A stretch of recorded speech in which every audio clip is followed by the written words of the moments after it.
आदाब नाज़रीन, नामपल्ली पुलिस ने घरों में सरके की वारदातें अंजाम देने वाले शातिर चोर को किया गिरफ्तार। शेख रहीम आलिया रहमान, जिसकी उम्र 40 साल है और जो कर्नाटका से ताल्लुक़ रखता है, उसके पास से नामपल्ली पुलिस ने 11,10,000 की रकम बरामद की। आइए देखते हैं आगे की तफसीलात।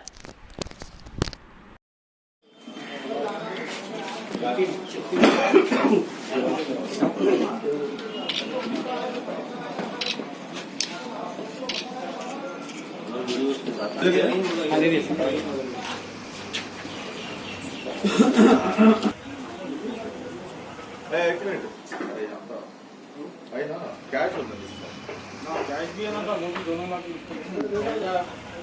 मांगू बैठ जाओ।